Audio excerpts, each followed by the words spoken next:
안녕하십니까. 솔리드웍스 원동현 강사입니다. 솔리드웍스 중급 과정 11번째 강의로 스윕 피처의 옵션 활용에 대해서 설명해 드리겠습니다. 스윕 피처는 기본 과정 강의에서 언급한 것처럼 단면 스케치가 경로 스케치를 따라가면서 형태를 생성하는 피처 도구입니다. 이번 시간에는 스윕 피처의 두 가지 옵션, 안내 곡선을 사용한 스윕 피처와 꼬임 스윕을 사용한 스윕 피처 두 가지를 설명해 드리겠습니다. 먼저 안내 곡선을 사용한 스윕 피처를 설명해 드리겠습니다. 세문서를 실행하시고 파트 문서를 실행했습니다. 그리고 윗면을 선택해서 원 스케치를 작성했습니다. 이때 작성한 원 스케치에 지능형 치수로 치수를 입력하지 않고 저는 왼쪽 옵션의 파라미터에서 반경을 입력하는 것으로 치수를 작성해 보도록 하겠습니다. 이렇게 불완전정이 된 상태에서 스케치를 종료하겠습니다. 이렇게 불완전정이 된 상태의 스케치를 단면 스케치로 사용하고 그리고 정면에 다시 한번 스케치를 작성해서 이번에는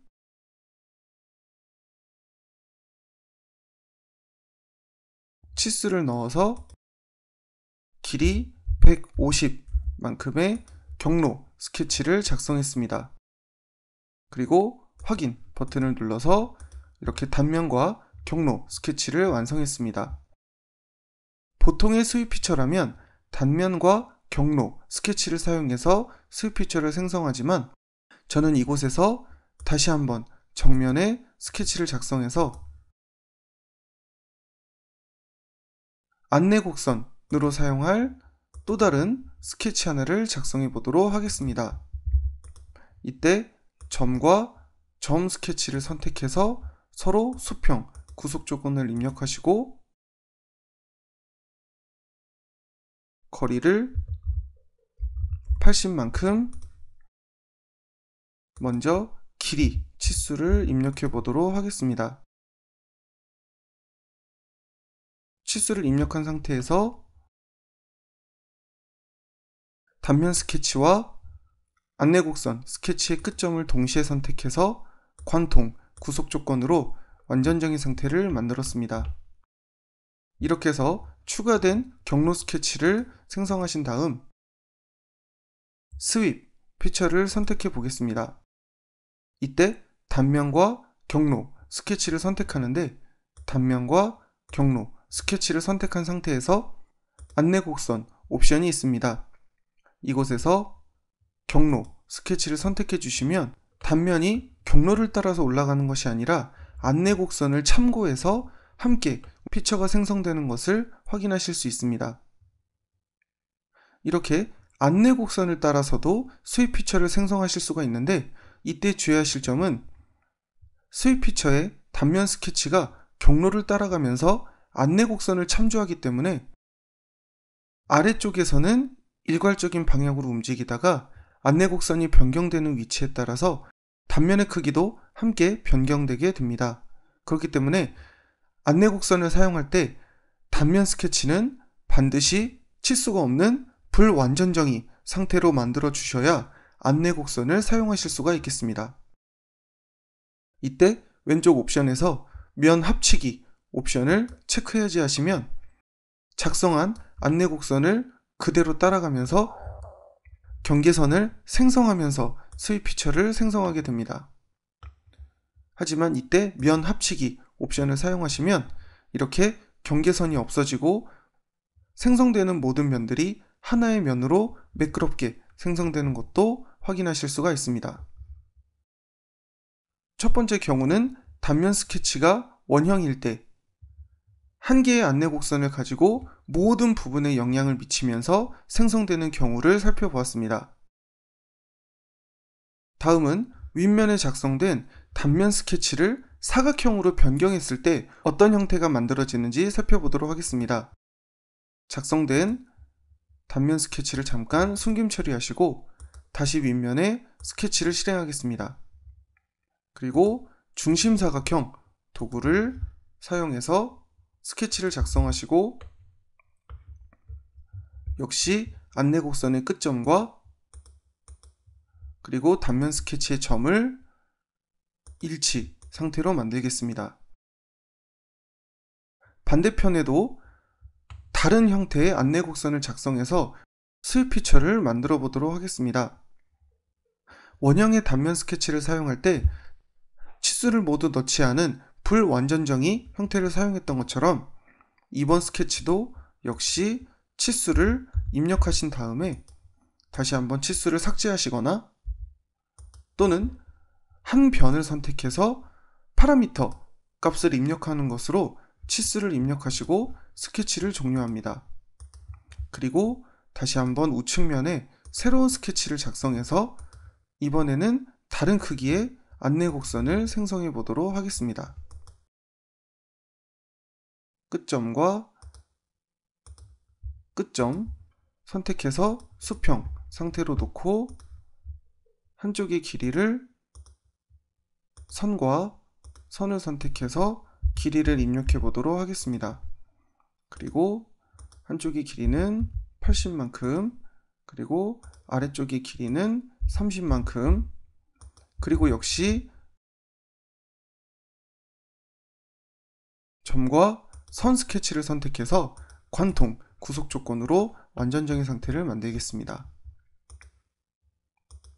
자, 이렇게 작성된 스케치를 가지고 다시 한번 안내 곡선을 사용한 스윕 피처를 만들어 보도록 하겠습니다. 역시 단면이 경로를 따라가며 일반적인 형태의 스윕 피처에서 안내 곡선으로 두 가지의 안내 곡선을 선택해 본다면 이런 식으로 여러 개의 안내 곡선을 모두 혼합해서 피처가 생성되는 것을 확인하실 수 있습니다. 더 자세하게 살펴보기 위해서 면 합치기 옵션을 제거하시면 이런 식으로 두 가지의 안내 곡선을 모두 활용해서 피처가 생성되게 됩니다. 또한 한쪽만 안내 곡선을 만들어도 반대편은 대칭 상태로 생성이 되기 때문에 이렇게 양쪽이 대칭된 고른 형태의 스윕 피처를 생성하실 수가 있습니다. 단순히 단면 스케치가 경로 스케치를 따라가면서 생성되는 것뿐만 아니라 이렇게 안내 곡선 도구를 사용하시면 좀 더 다양한 형태의 스윕 피처를 생성하실 수가 있겠습니다. 스윕 피처의 두 번째 활용 옵션으로 꼬임 옵션을 사용한 스윕 피처를 생성해 보도록 하겠습니다. 세문서를 실행하시고 한 면에 경로가 될 선 스케치를 먼저 작성했습니다. 선 스케치의 길이는 150만큼 선택했습니다. 그리고 종료 버튼을 눌러서 경로 스케치를 완성 상태로 만들었습니다. 그리고 같은 면에 새로운 스케치를 작성해서 한쪽 끝에 원 스케치를 작성했습니다. 그리고 50만큼의 거리값과 지름 10만큼의 크기를 입력하시고 원의 중심과 원점은 서로 수평 상태로 완전정의 상태를 만들어 주었습니다. 그리고 스케치를 종료한 상태로 단면 스케치와 경로 스케치를 완성했습니다. 기본적인 스윕 피처의 경우에는 단면 스케치와 경로 스케치는 서로 수직인 상태에서 생성하는 것이 가장 이상적이다 라고 설명을 드리지만 이렇게 꼬임 옵션을 사용한 스윕 피처의 경우에는 하나의 면에 따로따로 단면 스케치와 경로 스케치를 작성해서 활용을 하실 수가 있습니다. 스윕 보스 베이스 버튼을 선택하시고 단면과 경로 스케치를 선택했습니다. 일반적인 경우라면 생성되는 스윕 피처가 미리 보기로 표시가 되어야 되지만 이렇게 꼬임 스윕 옵션을 사용할 때는 미리 보기가 표시되지 않습니다. 이때 옵션 창에서 경로 따라 꼬임 옵션을 선택하시고 지정 기준으로 회전수 턴 옵션을 선택하시고 아래쪽 옵션에서 각도 대신에 회전수를 입력하시면 이렇게 단면 스케치가 경로를 휘감으며 꼬우면서 생성되는 스윕 피처를 생성하실 수가 있습니다. 나선형 곡선을 사용하지 않아도 이렇게 꼬임 스윕 옵션을 사용하면 꼬임 스윕 형태의 스프링 피처를 생성하실 수가 있겠습니다. 이렇게 단면과 경로를 하나의 면에 작성하는 경우가 있는가 하면 기본 스윕 옵션처럼 윗면에 스케치를 그려서 꼬임 스윕을 생성하는 경우도 있습니다. 다음과 같이 가로 세로가 50 크기의 중심사각형을 작성했습니다.